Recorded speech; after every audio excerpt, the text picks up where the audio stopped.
welcome to episode 6 of Once Upon a Draw. My name is George Pekar, aka Izumi, and with me to my right here, that's the right, that way.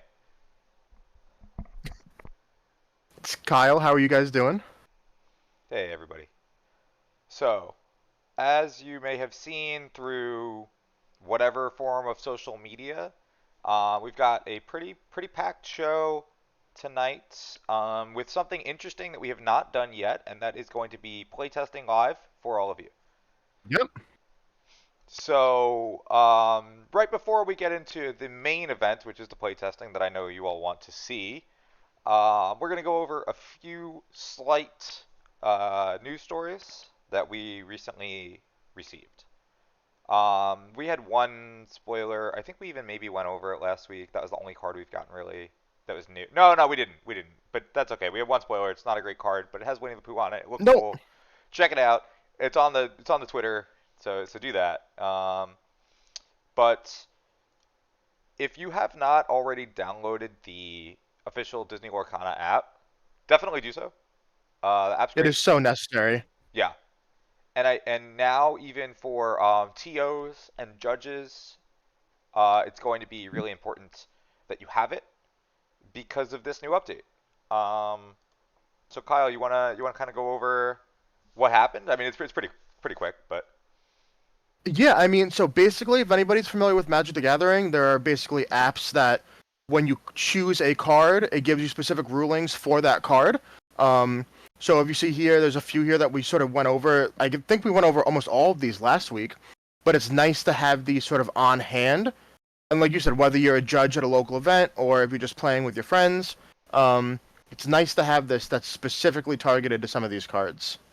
yeah. So if you go to any card in the Lorcana app and it is even remotely confusing, there's going to be a Q&A underneath, FAQ right there, that Yep. shows the rulings that could be answered. So we've got some timing rulings here for Big Dr. Facilier. We've got the Bell ruling about Yep. playing inkable cards or uninkable cards depending.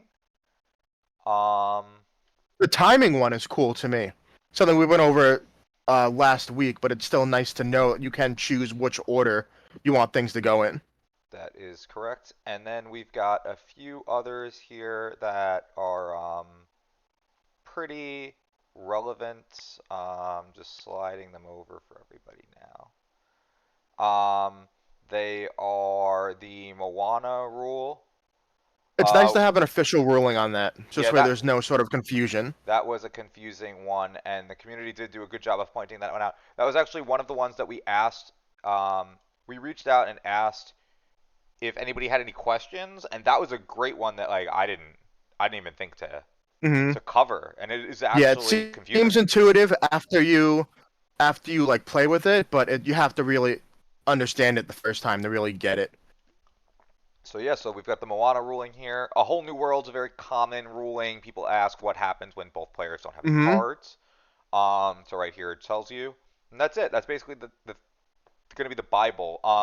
I tweeted out earlier that I really want the ruling on the app for You Have Forgotten Me, because that's an important one. And Yeah. Pixelborn, I know we just got 1.6. I don't know if it's going to work on 1.6. We're going to find out. But it wasn't working prior. Um, so I don't know. I don't know if we'll get that one. But that's it Yeah, for the that. the way the card is worded, it should say up to. There should be an errata for up to. I know it seems intuitive, but like it's still nice to have that sort of nomenclature, sort of ironclad. Exactly. Um, so yeah, that's on that. I realized that I forgot to upload an image for the next topic, which is an important one. So that's what I'm doing right now. Let me just make sure that. It is a little sort of upsetting to me that they're sort of not wanting you to use the Lorcana app in sort of competitive REL, and then they're adding all of these like cool, unique features. Um, it seems like not great to me. I understand why because you have judges for that at competitive REL, but I would like to be able to sort of pull these up without breaking any rules.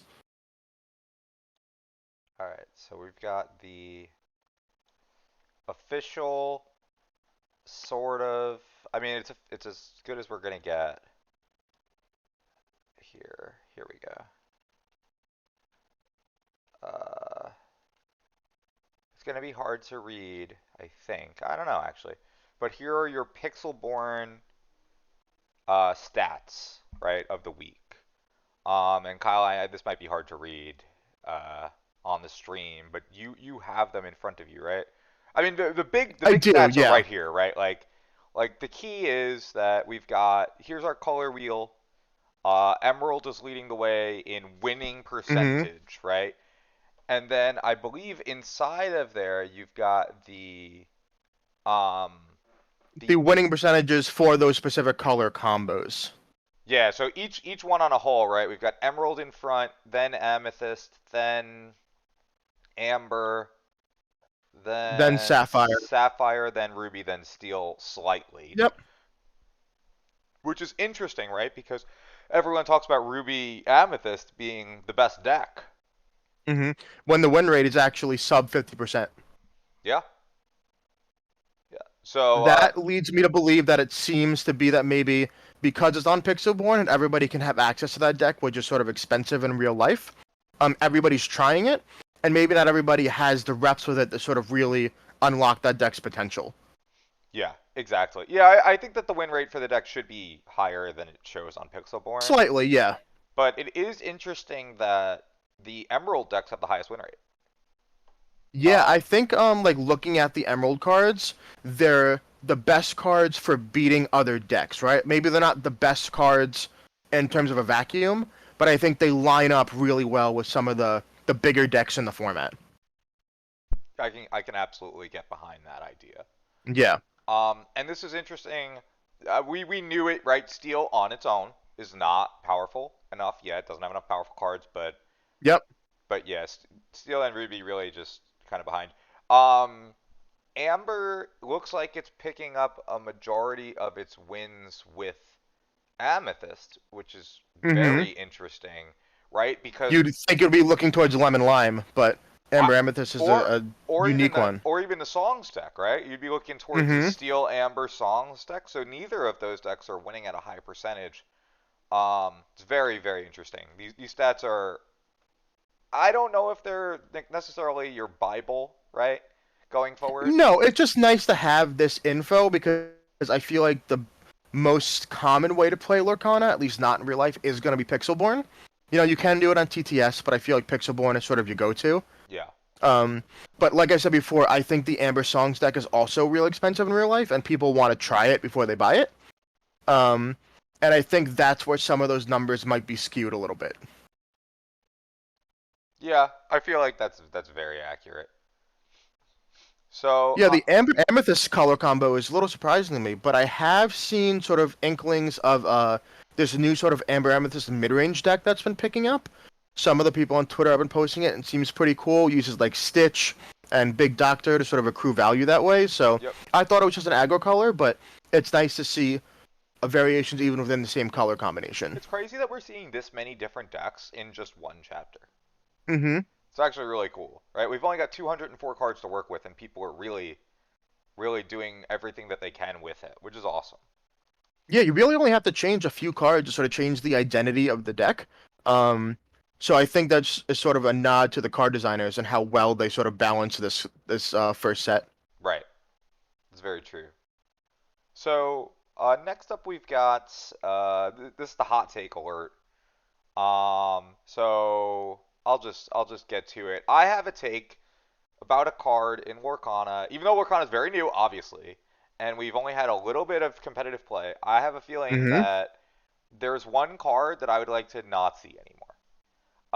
So I'm gonna go to it. It's Ursula's Cauldron.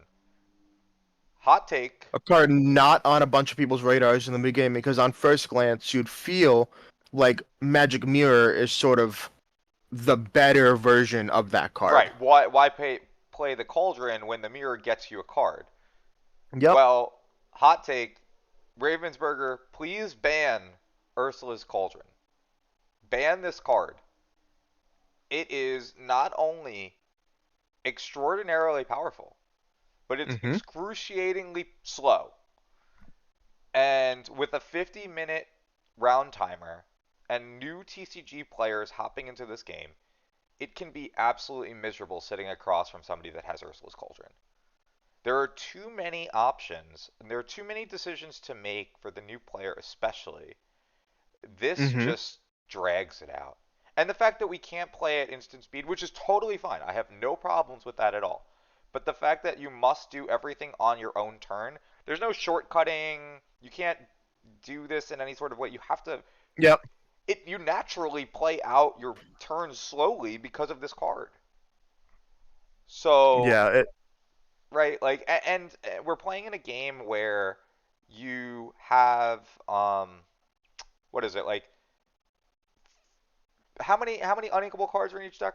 12 to 15, maybe. I would say that's sort of, yeah, maybe 10 to 15 if you want to get technical about it, but somewhere in that range, yeah. So you're saying that over 80% of a deck is inkable, Mm-hmm. which means that all the cards are live, right? So now you've got all of these cards live, and you get to look at the top two and pick the better one of the two that were already probably usable. Um, and it just feels like it just shouldn't exist. Also, like the activation doesn't cost anything. You can mulligan aggressively to just Yeah, make you're sure using that this every single turn, no matter what. There's correct. no There, reason to not use this ever. yeah. So and you mulligan aggressively to make sure that you have it in your opener and just play it on turn two, and Mm-hmm. then that's it. This is just how you exist for the even like playing on the draw against the player that plays this card on turn two feels impossible. Mm-hmm. Right? Like if you don't have the turn five beast, or maybe we're gonna start to see turn three break. I don't know. Um, if you don't have it, it feels like it's over. So Ravensburger, please do me a favor and do everybody a favor and just ban this card now. It won't hurt you. It's an uncommon. No one is going to be too upset, right? It's not like this was they could have made a big mistake and this could have been a legendary, not this card in particular, but like it could have been a legendary that people complained enough about. But I think this is the Mm-hmm. card that really, really hurts competitive play and kind of warps games a little bit too much. Yeah, it reminds me a lot for all you Magic players out there of a card called Sentei's Divining Top, and for all you non-Magic players, essentially all it did was just add an unnecessarily extraordinary amount of game actions per turn, and it wasn't banned from Magic because of its power level. It was banned for sort of tournament quality, because games were going to time too often with this card, and it reminds me a lot of that. Exactly. Because the free activation, using it every turn. I haven't played this card enough to have that hot of a take on it, but I can absolutely see where you're coming from. Um, and I can see this card being a nightmare logistically to get those rounds done in a deck that already has a whole lot of trouble finishing the game. Exactly. Yeah, it really just is just it's not fun to play against. It's really not. It's Uh great in the mirror though. it's great in the mirror. Absolutely. Um but yeah, it's just not fun. So so I mean that we kind of ran through some of the topics that we wanted to, but I think that was mostly because we really want to get to this next step, which is the playtesting. All right, so we're gonna do custom game just once upon a draw, no caps, and you're gonna be first player. Absolutely. Okay. All right, let's see. Are we telling each other what decks we're playing? Or we're just gonna sort of go All for right, it. you just go for it.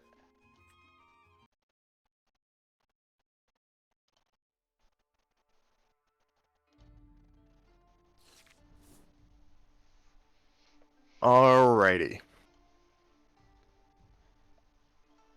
So looking at my opener here, well, everything is inkable, which is sort of sick.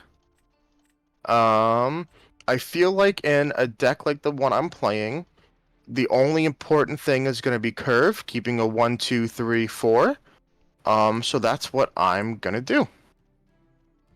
So in this deck, I think that we really, really just need this card right here. Um, the third from the left. That's the most important one. That's what we were going over before. And then ink, right? We just want to make sure that we curve out, and that's how we're gonna do it. Alrighty, so I'm gonna ink this here Goofy.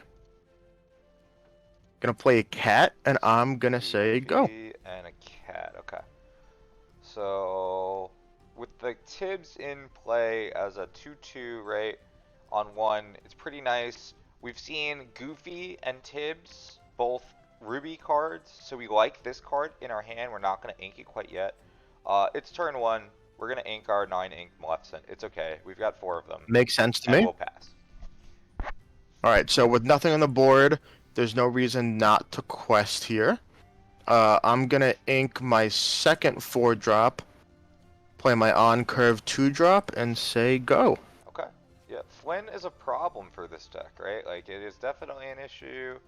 But I think that we want to get to this card because we can kind of get the card back with it. So we're gonna just ink another Gaston. Yeah, Flynn seems like a problem for that deck a little bit. Yeah, so we're gonna ink Gaston. Like, you don't want to Dragonfire it, but attacking it doesn't seem great. And here, we're gonna start with this card that I said... You're playing a banned card already? That's ridiculous. Is the card that should be banned. And we're gonna see why it's so good. So we get to already sort our draws. We get to make sure that we have that card that we always want on turn 3 on the draw in this matchup. So I'm just going to keep on doing the thing of curving out. Nothing really punishes me here for it. Be Prepared is a ways away. Dragonfire is a ways away. Don't got to deal with a Gaston. Maui's a ways away, so although we have a high keep on doing my thing. Although we have a high likelihood of knowing what our play is going to be here, we still Cauldron first, right? Because we've got so much information now. And we can there's really no reason ever not to. We can play out our hand differently because of the information we received with the Cauldron, which we did just now. So what we'll do is we will play this card right here and draw. So we got to fix our draw and then draw it. Makes sense to me. While essentially playing a removal card, right? Maleficent can hit the Rider, and then I could just discard a card, but I didn't go down any because I just drew. As our opponent has to just like... I think in this situation, I'm still just going to quest with everything. Like I said before, it's a ways away from Be Prepared. I'm just trying to get ahead as quick as I can. Him trading with Tibbs is okay here because it's a card for a card. Obviously, the attack here is going to be into Flynn, but I do get to sort of get back a little bit of value from discarding a card. And my goal here is just to put George in a position where anything I play is going to essentially end the game.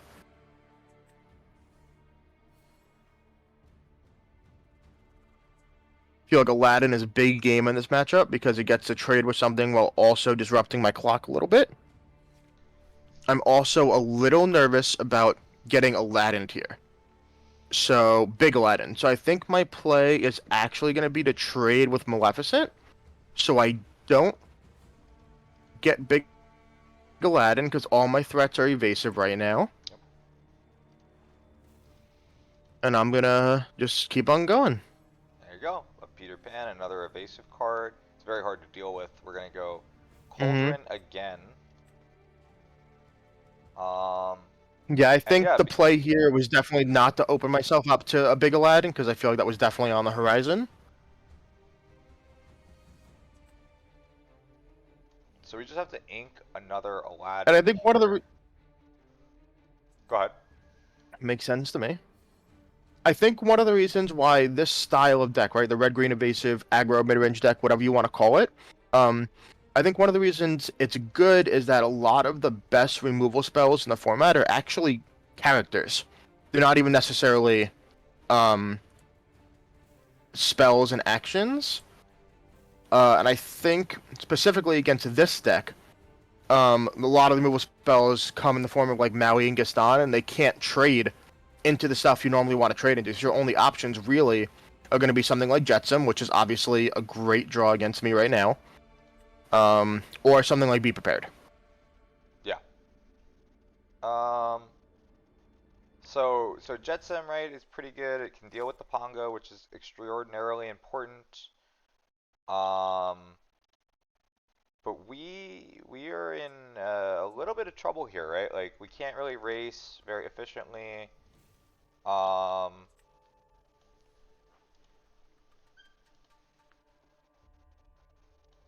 We kind of may have to use a removal spell on something that we don't want to. Mm-hmm. Um, he can't really quest with Flynn Rider because he is concerned about Big Aladdin, which is nice. That is true. But he can definitely trade Flynn Rider into Jetsam to prevent my Jetsam from clearing the board anymore.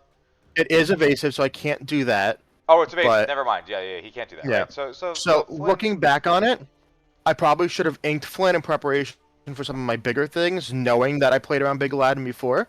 I mean, Flynn still quests for. So Yeah. The question is, does it Flynn does. quest for 2 in fear of Aladdin, or does Flynn not care because it's still the same 2? Mm-hmm. And it makes you play something different than what I would consider to be an obvious Be Prepared that's coming at some point. So I think the obvious call is to quest with both Peter Pans here. Yep. Actually, I think there's a different play here that I wasn't thinking about.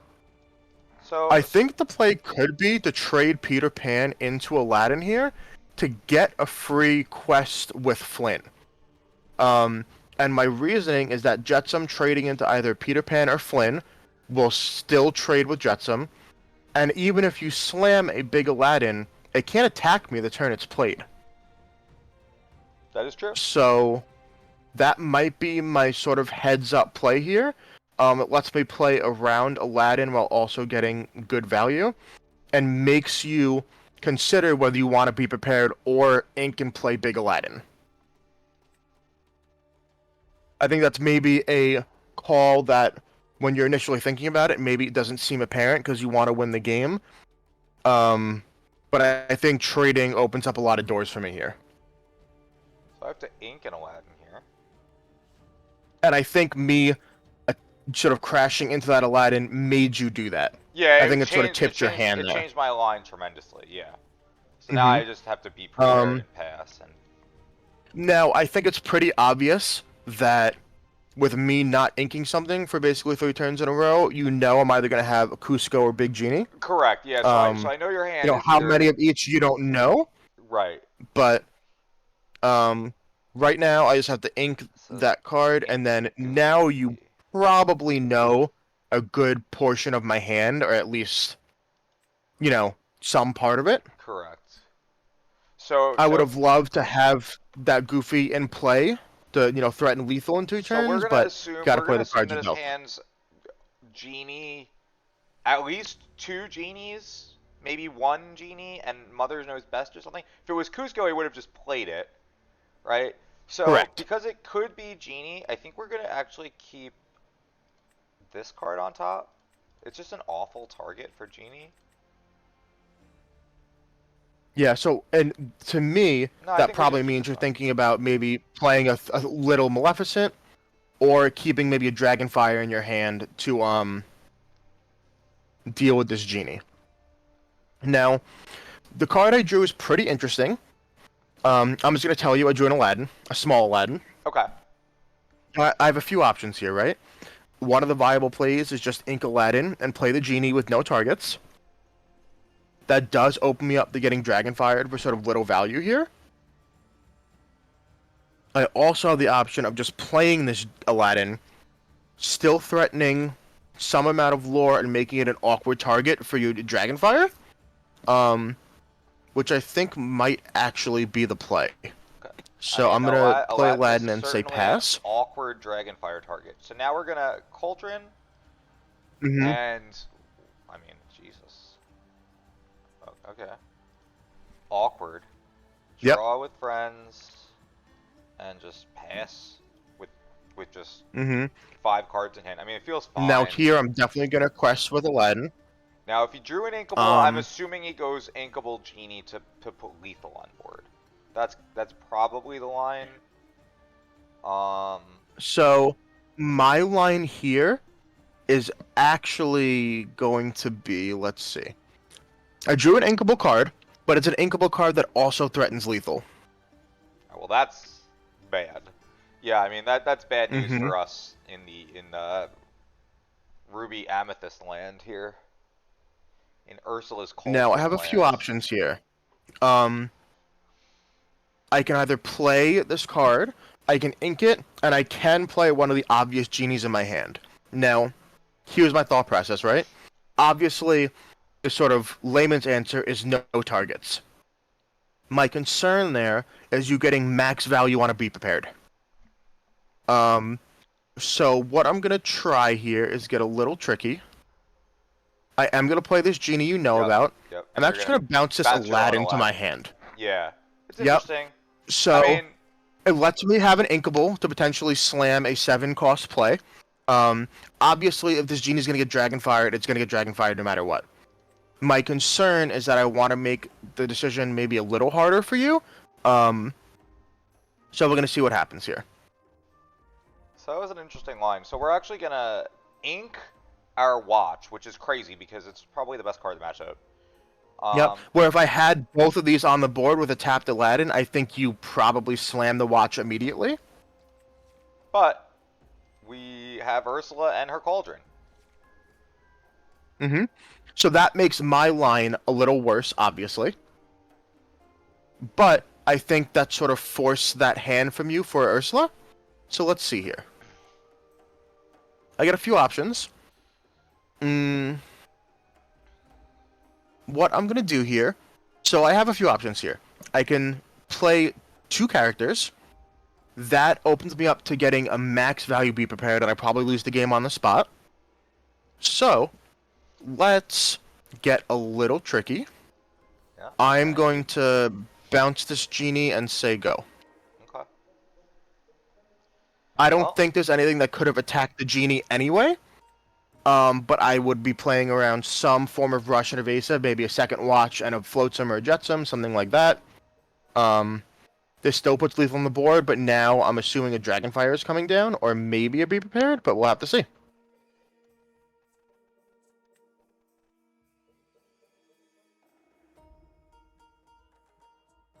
Now, I do think that this deck, I would imagine, has a pretty good matchup against yours, George. Would you think so? yeah. No, this is a hard matchup for me.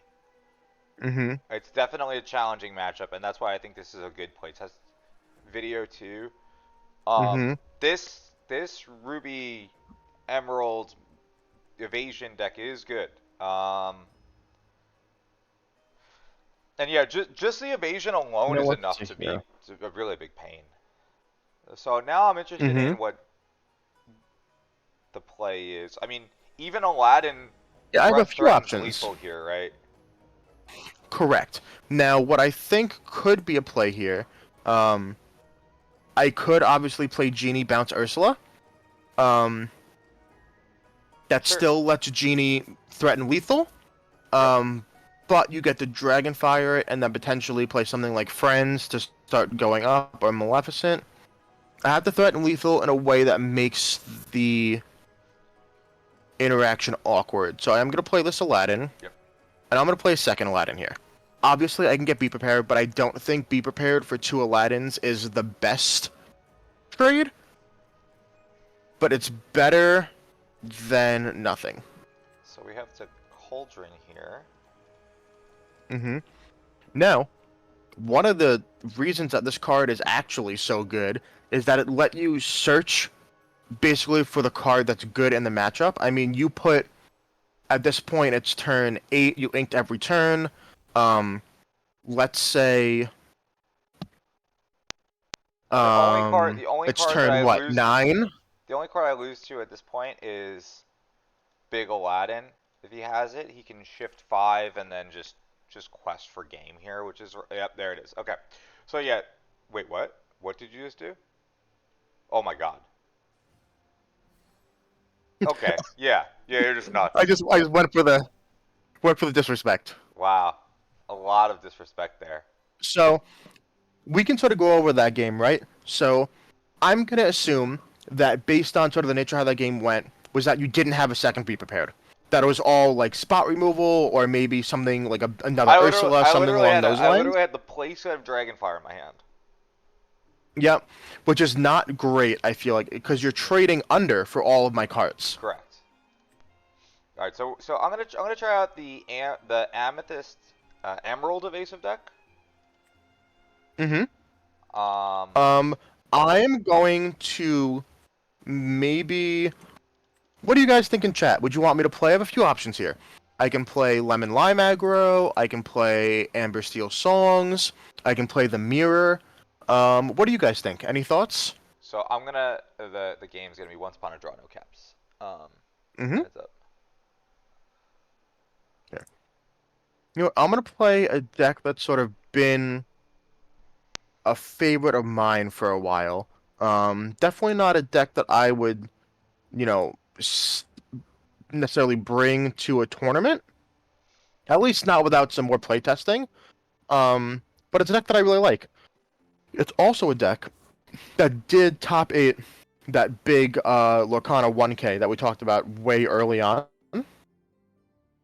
So I'm sure you have an idea of what I'm talking about. Oh yeah, yeah. I think I know. Not 100%, but Yep, pretty sure. All right, yep. so And we're on the let's play see. here. So on the play, we would like to see one drops. We're obviously Mm-hmm. gonna get rid of this card. We're just gonna get rid of our top end here altogether. On the play, this card is not nearly. I mean, it's fine, but it's not nearly as good. We're gonna play this card on the play. Um, And that's something we can sort of mention too, right? Your mulligans are really dictated by play draw, at least in my opinion. Your mulligans really get affected by whether you're on the play or the draw. oh yeah, yeah. It's critical, honestly. This hand is Mm-hmm. very rough. Okay, we're gonna just Okay. pass. All right. So with no one drops, I have a few options here. Um, I do have a one drop of my own to play, but I don't know how much value a one drop gets with not attacking the other one drops. Let's see here. With no one drop and what did you ink? I actually didn't see. It was Meg. Meg. So it doesn't tell me a whole lot. I would assume it tells me some form of Emerald mid-range deck. I'd imagine Ruby Emerald. And in that matchup, I don't think one drops are very good. Um, so I'm gonna ink this Archimedes and say go. Okay. I'm going to ink a John Silver. Okay, We so can now go I and know play on exactly turn, what's going on. then play Meg, and I'll target Meg. Okay. For the record, That is a powerful Meg. yeah, yeah. I guess you have to target something with Meg. It's when you play this character, chosen characters. So yeah, I don't know if it's a may It and you doesn't say may you not. may. Yeah, I mean, I can't see I a mean, downside I of would just say so. pumping the Meg for no reason. It doesn't do Yeah, but anything. something on like Maleficent, where Maleficent says you may draw a card, that doesn't say may. Yeah, no, it Um, doesn't say May. That was so interesting in that game that's earlier up to before we you. went live when my opponent he was decking out and they didn't draw off their Maleficent. They still Mm-hmm. lost. They still decked out, but yeah, they didn't draw. So I'm gonna ink this queen. I don't think I'm gonna get much value from it because I think I'm gonna be under a little bit of extra pressure in this matchup. I'm just gonna play one jump ahead and then say go. Sure. I'm going to Now, ink. notably, one jump ahead gets me to 4, which would let me play Bell early, which is nice. I'm actually gonna ink Jasper and just play the Maleficent here. I really need cards that Okay, do stuff. That's a good one. Okay. Our like that makes sense. we're a kind of aggressive deck, and I just didn't have any cards that did a whole lot. So Mm-hmm. Now, Jasper here's an doesn't do a option, whole right? I lot when he's do not have the doing anything. ability. No, I do have the ability to play Bell here, But the interesting thing is that me playing Bell and inking a card doesn't actually let me double spell here. Let's see.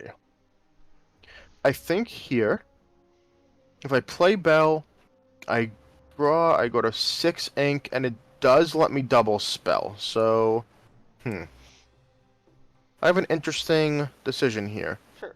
I think it's going to be playing Maleficent, drawing a card, and saying go. Maleficent trades into anything here because I'm not worried about anything with Bodyguard for the most part. So it does make you decide whether you want to quest or not. I'm assuming it's going to be yes. But it also gives me an extra card to work with if I do want to ink something with Bell. Okay. So I'll sing friends. There's a lot of value there. Yep.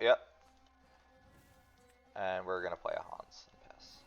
Hans is Right. pretty Sounds protected good. right now. It doesn't look like this deck is clearly not playing anything with Rush outside of maybe a Rafiki, but I doubt it. I mean, if he can ramp to a Hades or something like that and get rid of my Hans, like that's kind of annoying, but it is what it is. Hans is at least going to quest for 3 once, so that's the critical. 100%. Yeah. So I'm gonna play Bell here. Let's see. I could trade here.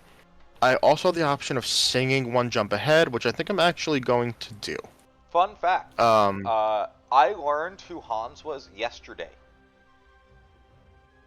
Yeah, Hans is the bad guy in Frozen. Yeah, He was a complete... I didn't know that. I never saw Frozen. I heard the soundtrack a million times, but I never actually saw the movie until yesterday.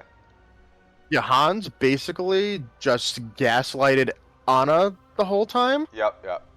And then tried to kill her sister. So, not a Spoiler good alert. Big spoiler alert. We're gonna ink Maleficent here and play a card that really is a problem for these decks. That's absolutely correct. Cusco, who I learned who Cusco was 3 days ago.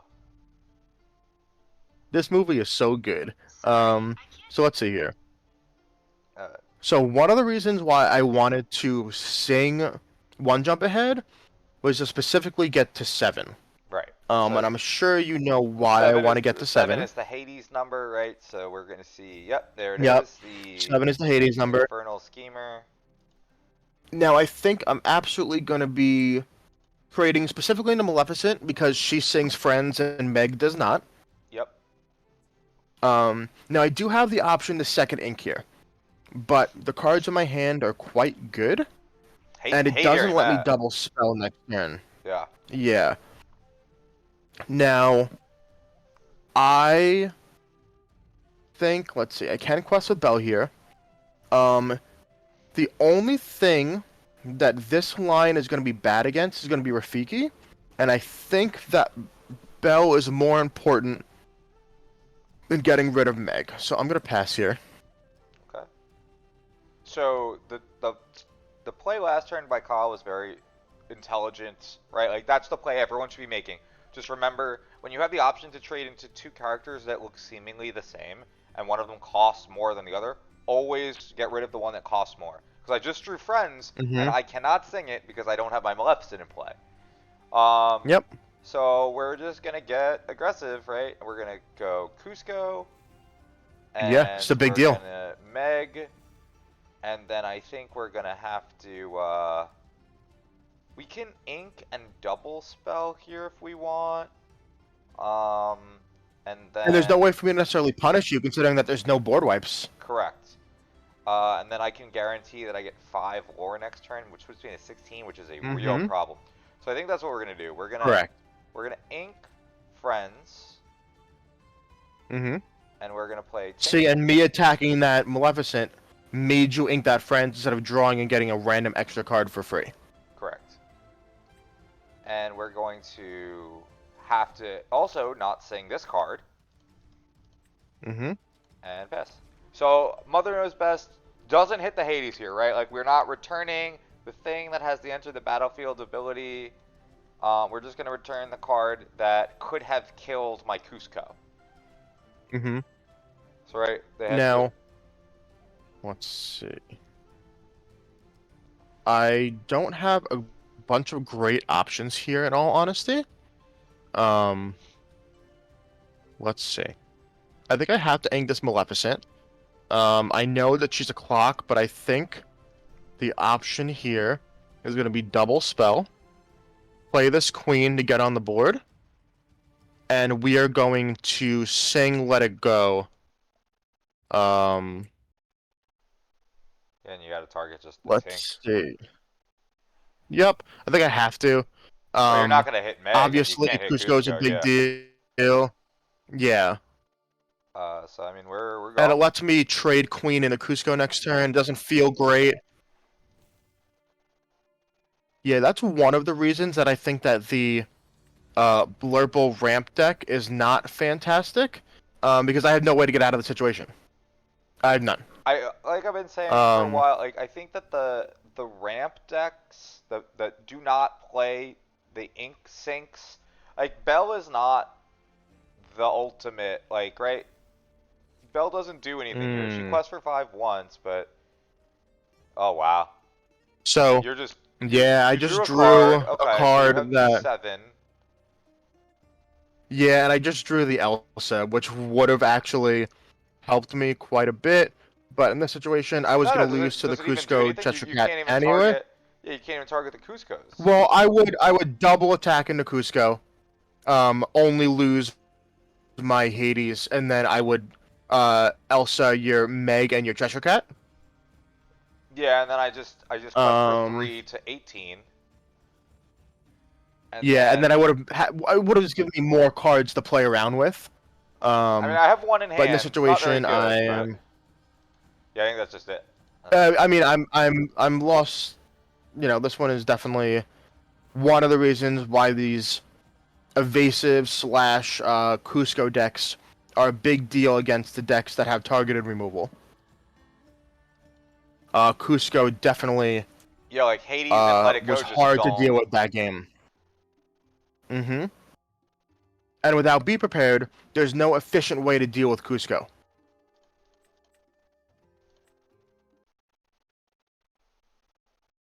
So you Okay. definitely got me on that one. All right, so we're gonna I think that custom. really showcased the power of Cusco, right? Oh yeah. All right. So once upon a draw, I'm picking a different deck. This is Mm-hmm. another kind of under the radar. It's not really so under the radar, I guess. But let's see. Let's see what happens here. So I'm playing a deck that I feel like is as over the radar as you can get right now.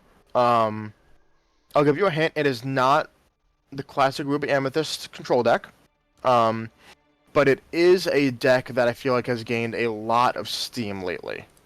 Um, So, so I'm playing a deck that I don't think is being played at all right now. Um, all right. Mostly because of I mulligan this some cards card, away. mostly because of the second card from the left and the third card from the right. These cards are the reason why I'm playing this specific version of this deck, actually.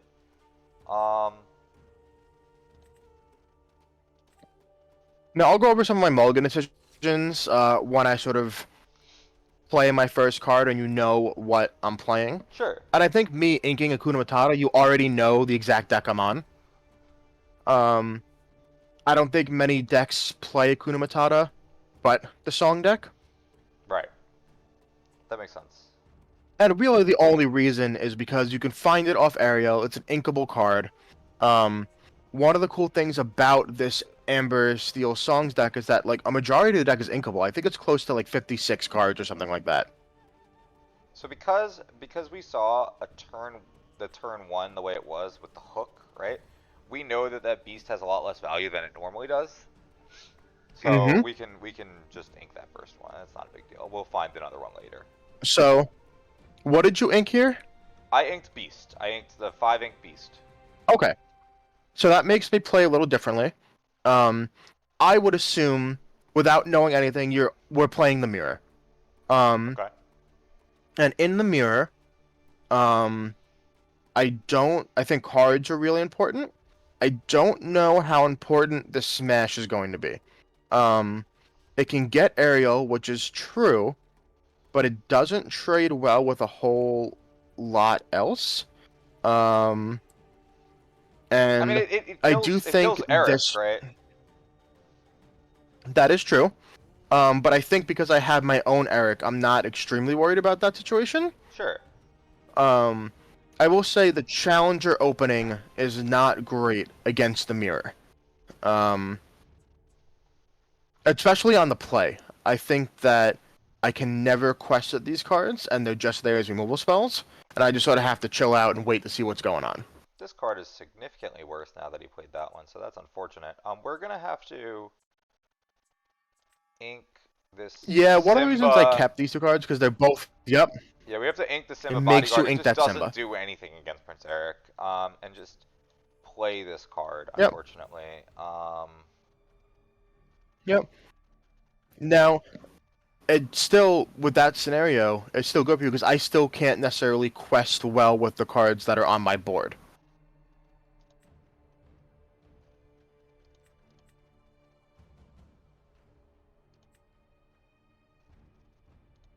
Okay, Hans is very good. Yeah, yeah. I don't know if it's Hans. necessarily good in this particular matchup, but it's very good. I'm gonna ink this big stitch, not getting into it anytime soon. Now, I have the option of going small tank and the big tank. Um, it's not great on this board because it doesn't do a whole lot. So what I'm gonna do is try to accrue some value with this aerial here. Mhm. Um, See if anything lets me. Okay, okay. I always forget. You Have Forgotten Me is not a song, Yeah, don't take but it that one. makes sense because it's not. It's not a song in Lion It's King. not. It's not a song. Um, Yeah. and it is not a song.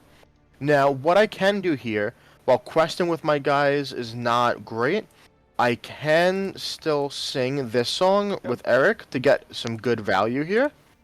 Um, and basically my Ariel just turned into another Ariel, which is fine with me. Um, I think the good part about this deck is that you accrue value until you get to the late game, where you just slam stuff like Rapunzel and Tinkerbell to put the game way out of reach. So again, we don't care about Beast too much right now. He didn't play a tank, so we're not worried about Shift 4 at this point, even though it wouldn't really do anything. Mm-hmm. Um, And even if I did play the tank, I feel like it would just get smashed immediately. But I don't know. I have an interesting line here. I'm gonna.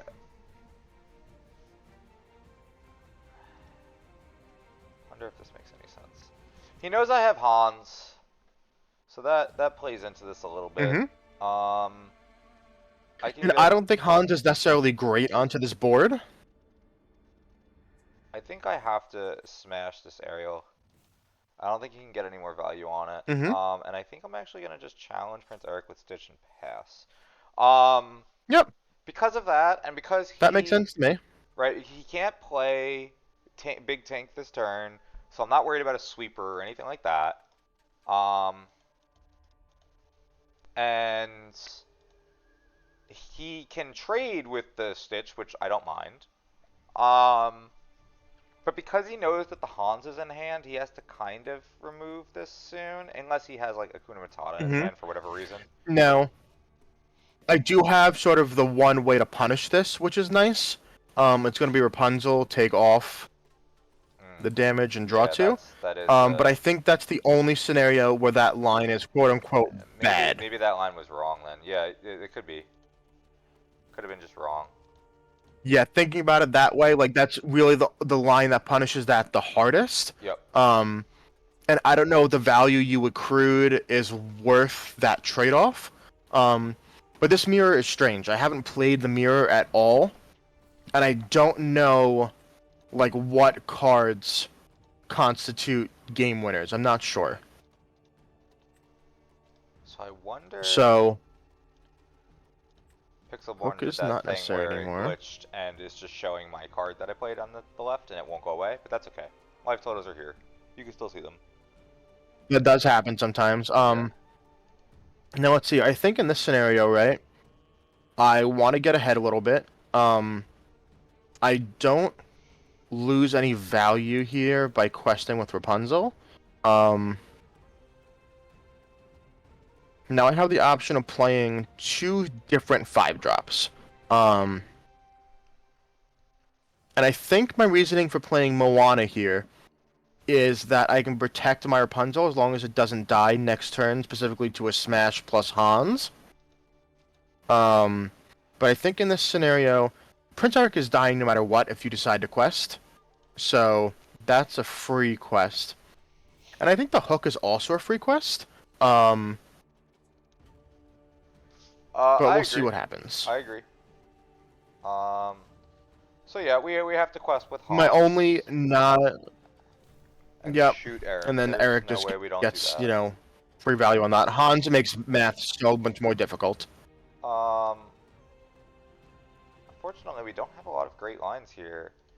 Um, but we can get a Yeah, little the bit of two value. great yep, Hades is good. Okay. So we get to recycle a little bit, Now I think here but we're still very dead to grab I'm your sword. forced to trade in. Yeah, I think me trading there sort of shows that I don't have that. Yeah, yeah, that's very clear that you don't have grab your Um sword. I do have the option of playing Ariel, getting grab your sword, singing with questing with Rapunzel, untap with Moana, sing with grab your sword. Hmm. But I feel like that's too conditional, and it's bad if I don't hit grab your sword off of Ariel. Um, I think the answer here is going to be quest with Rapunzel, quest with Moana. I'm going to protect my Rapunzel basically through that. Um, and then I have a few options here. I think my answer here is going to be ink that, play Tinkerbell. So what this means is that if you want to double attack into my Moana, you would have to trade both of those no matter what, even with a grab your sword. So Yeah. we'll see how that goes. This is a very, very rough one here. And I will say this tech of Moana, I don't see a whole lot in this deck, but I think there's enough princesses, and just finishing the game sometimes is such an important concept that I like the 2 of Moana. It's also inkable. Man, this is just a rough one here. I don't have very many good lines here. I want to say, yeah, even grab your sword isn't fantastic here. Hank isn't fantastic here. Smash isn't fantastic here. It's just such high willpower characters that they're hard to deal with. yeah, these cards just don't do anything here. I can't even kill the hmm Moana, which I obviously is want a to say big that thing. Rapunzel play probably feel like that Moana, the Rapunzel play probably won me the game here. Oh yeah, Um, yeah, it was big. uh, so let's see. I have a few options here. Um, I can play Tinkerbell and kill Hades for free, which is probably going to end up being my play. Um, That seems pretty fine. I also have the option of playing Ariel and grabbing some song, but that seems less good. So we're just gonna do the thing, threaten lethal. I'm not even gonna bother inking a card in my hand because it's somewhat irrelevant now, and they're all just sort of heaters in my hand. And I'm gonna just pass. And I feel like this game seems locked up, but Oh yeah, I could be wrong. it's definitely locked up here. We're gonna kill Moana because we're mad at her for existing. Play Beast Mm-hmm. and concede. Jesus. Target nothing. Target nothing. All right. Let's try Yeah, one that more. felt like a beating, but that might have been because I was on the play. Yeah, let's try one game where I'm on the play playing this deck. Once opponent Mm-hmm. draws the game, click that. Um, Yeah, I'm curious if it was just whoever gets on the board first, or if the play is relevant here. So we'll find that out. so we're going first.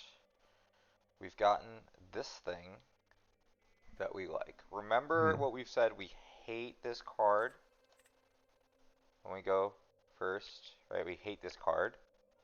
We're gonna mulligan away any uninkables here, Hmm. and we're gonna keep these.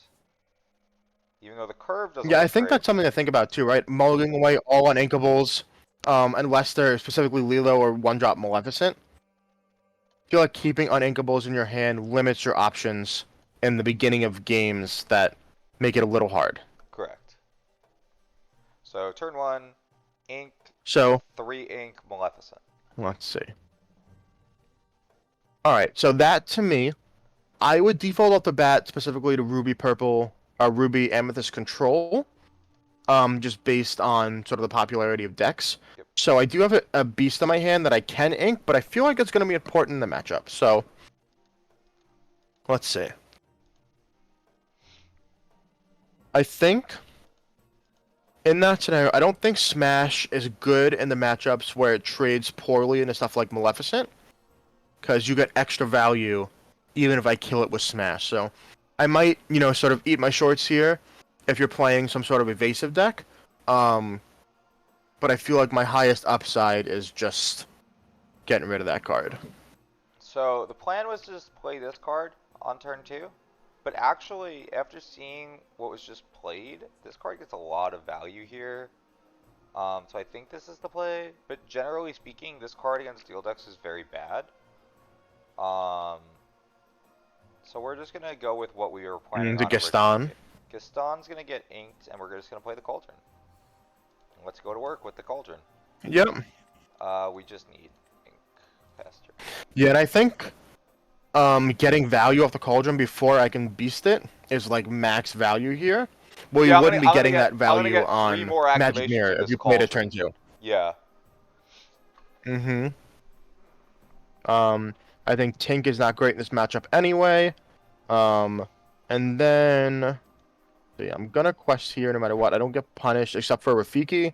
Um, I wonder if the one lore is worth getting punished by Rafiki. I don't necessarily think so.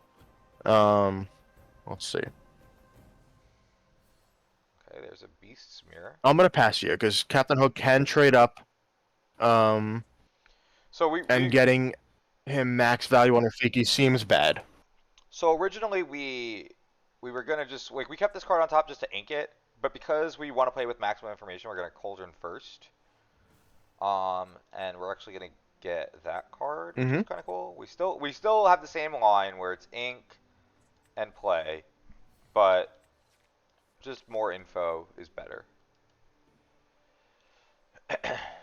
Yeah, so in this situation, I'm still not questing with Hook. And this second Hook becomes significantly worse. My only real option is to play out Ariel here, and I whiff, which is not great. Not And ideal. I pass. Okay. Yeah, whiffing is definitely not great in this scenario. All right, so we're gonna Cauldron. This card is good. We like that one. We're gonna Sing Friends because he's just not gonna. He can't quest with the Hook with the Maleficent in play. This Mm-hmm. card is a potential mirror breaker, so we'll play it. It's just a really good card. It's not even a mirror. It is a mirror breaker. This is obviously not the mirror, Yeah. but it's a good card. Um, and because of his lines here and not having any lore, we actually inked Aladdin, which is another reason why we don't keep Aladdin on the play, Yep. and play another Maleficent and draw some more cards. Now, like Yep. we Yeah, we this value is can definitely not great. we can get hurt by Grab Your Sword here, but like if he sings Grab Your Sword to kill the 2 cards that already drew me cards, it doesn't feel that bad. Okay, well he clearly doesn't have Grab Your Sword if he's attacking, if he's challenging with his aerial. But yeah, Rapunzel draws some cards. Mm-hmm. It's really good. Definitely good. All right, Cauldron. Let's see what we got. This card is good. So is this card. I think so. We're gonna go up to 5 this turn. So we're gonna get this ability essentially. We're gonna keep this one on top. Now, as you're activating Cauldron, is there ever a merit to activating Cauldron at the end of your turn or after you use a draw spell? Say, like, you Maleficent draw a card, then Cauldron at the end? Or what's your sort of your thought process behind that? I kind of always want to get the information before I draw the cards. So generally speaking, I'm gonna Makes Cauldron sense. first. So we're gonna. I think think we're just gonna quest with the Maleficent, which feels really weird because we never quest with anything. Just note this next Mm-hmm. turn he gets to 5. So odds are on a beast, right? Like that's just the way it's gonna go. So the question is, which one does he get rid Mm-hmm. of here? So I have a few options right in this scenario. I'm gonna make this be our guest. I think my option is definitely Beast, no matter what. Um, Now there is definitely a merit to both of them, right? Um, I think I can play around Shield of Virtue easier than Cauldron, but my concern here is you drawing 2 cards a turn with Queen. That's scary to me.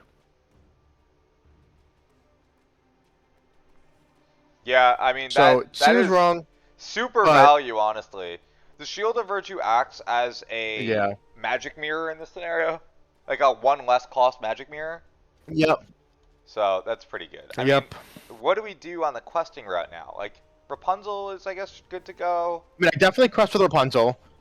and then And I think I definitely. I think that if I see Kyle Uh, quest with Ariel here, we know that he doesn't have any songs in hand. I think that that's the critical piece of information. mm-hmm. If Ariel quests and he leaves it open for a queen to just smack it. Okay, interesting. So yeah, Ariel's challenging. So now he could have a he could have a song, right? Because he's still gonna get good value on this Ariel if I go queen into Ariel. Um, he Mm-hmm. probably doesn't, but he could. So what's Cauldron first? Get the advantage, keep that on top, and now with the information, we can make plays that maybe we wouldn't have made normally. Um, Mm-hmm. I think that we just I'm have expecting maybe a to. Dragonfire on this beast here, or maybe an ink into maybe a Maui. Unfortunately, it's just gonna be a mouse. Okay. If Maui would be better, but mouse it is. Mm-hmm. Now, I have a play that might seem a little counterintuitive here. Um, I'm going to smack this queen. Okay, so that means that he's got I'm gonna another play my Rapunzel. Rapunzel here. Yep, that's a lot of cards.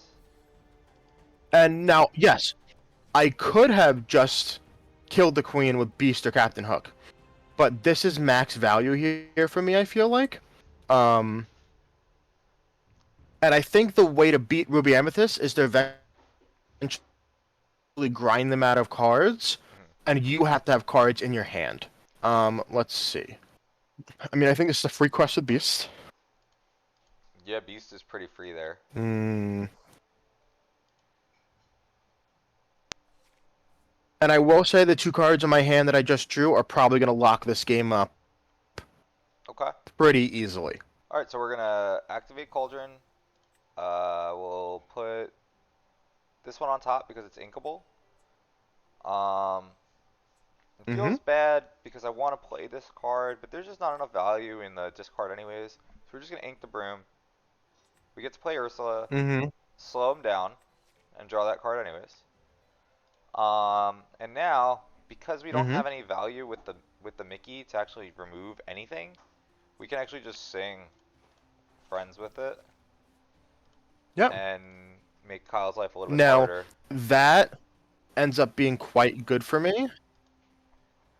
And the reasoning here is that I'm gonna Hmm. little for my Magic players out there, little hymn the Torok action. Hmm. That's a good one. All right. Well, Now those I are some good. know that one of the cards that The, in your hand is a card that you specifically put on top. yep. Yep. That's a good one. Let's see. And you discarded Dragonfire Elsa, right? Dragonfire and Big Elsa were discarded. Yeah. Big Elsa. So to me, that most likely means that I'm gonna have a called shot here. Uh, it's probably inkable, and then maybe a Maleficent or a BLT in your hand. Um, it seems weird to get rid of the Elsa when you can play it next turn, but there's definitely a reason for that. Um, and the obvious call is to trade into Mickey here. Now, my goal is to not overextend and to be prepared. Um, and I think my best answer for that is going to be playing a card that replaces itself. Yep. Um, and we're going to get max value with a part of your world. Now, here's something that I probably could have sequenced better. I think you want to make decisions based on the most amount of information. And if I was going to play Ariel, I should have played it first in the off chance that I wanted to sing a song with one of my characters instead of questing with it. Um, I think you want to make decisions based on the most amount of information possible, and that might have been a misplay there.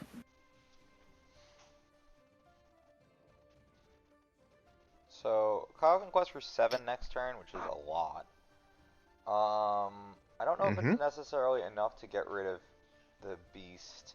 With an aerial in play, he can sing anything he wants anyways, doesn't really matter. Um, Mm-hmm. we're not worried about a whole new world here, necessarily. We just need to draw cards, honestly. We know what the top card is, and it's not necessarily going to help us too much.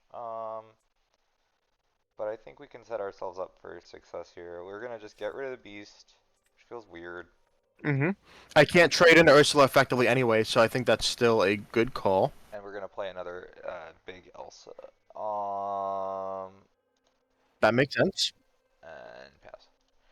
So we can't sing anything that's relevant here, which is good. Ursula stays alive. Um, but again, this is not ideal.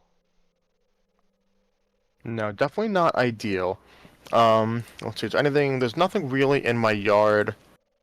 Actually, I think the answer here is gonna be Just get back beasts, maybe? getting back, or I think I just skipped through it. That was cool. Wait, what happened? I don't know how that happened, but that's cool. Did you mean to get a card and you didn't? What? Pixelborn did the Pixelborn thing. Fun. And I think I clicked through getting back my beast. So what we're gonna do is that sucks no matter what. Sorry for all my viewers out there. That was definitely not my intention. Um, Either way, we're going to. I don't know what's happening here.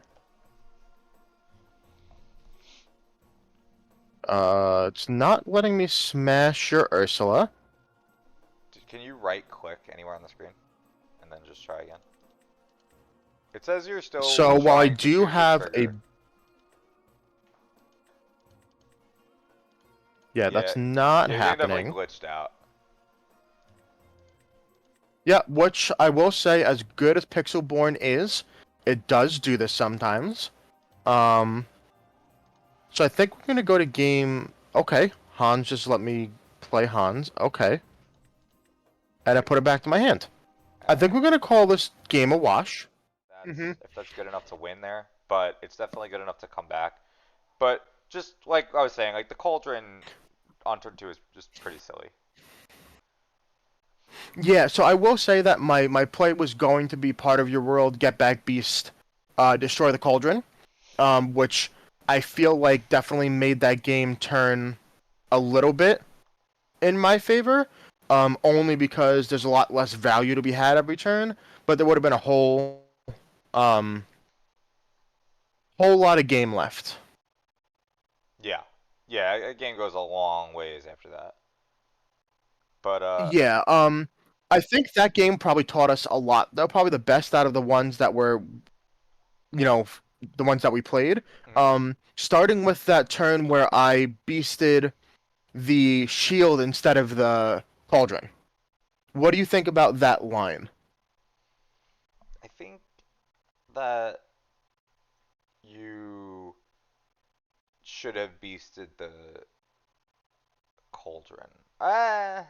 It's Okay. really it's really hard, right? See, there's some Double merits here to double either one. shield in that matchup really helps me with the double activation of Queen.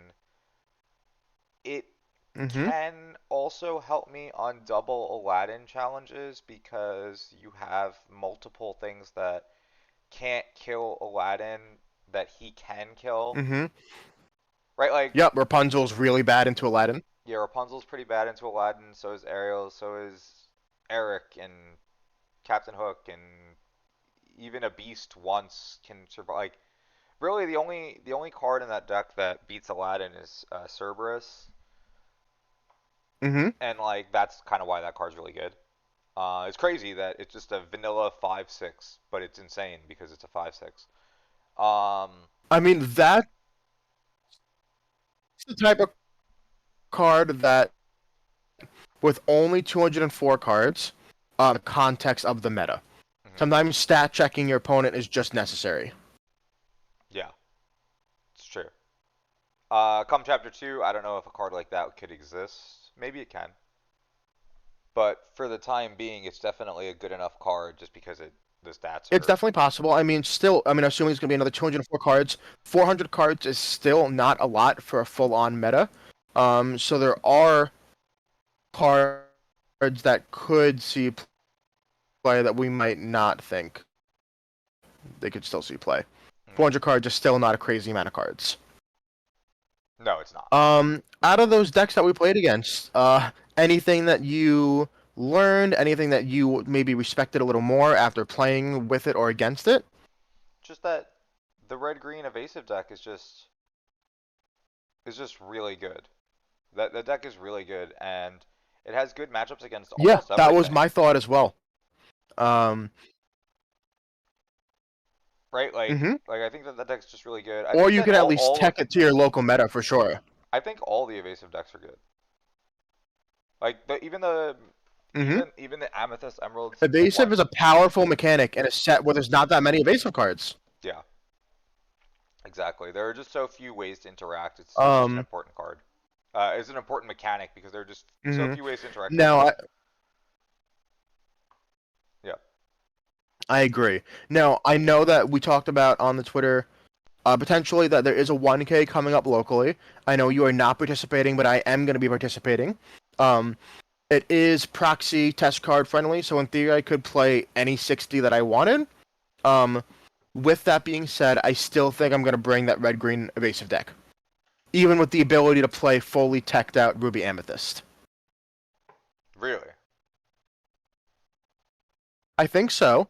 And I think one of the reasons is that in a proxy friendly environment, similar to Pixelborn, people are going to play what they consider to be the quote unquote best deck. Do I think that it's Ruby Amethyst is the quote unquote best deck in the room all the time? Maybe not. But I think on paper it seems like that because the cards are just so functionally powerful in a vacuum. And I think with no um, budget and no issue with card availability, I'm going to be seeing a lot of Amber Steel songs and a lot of Ruby Amethyst. And I think the red green deck beats up on both of those decks pretty well. Hmm. And I think that's why it's sort of a meta choice for this particular 1K. Yeah.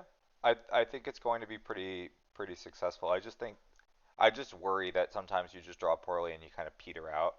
But I think It's that definitely the concern of that deck. There's not any draw power, so you have to play the cards that you're drawn.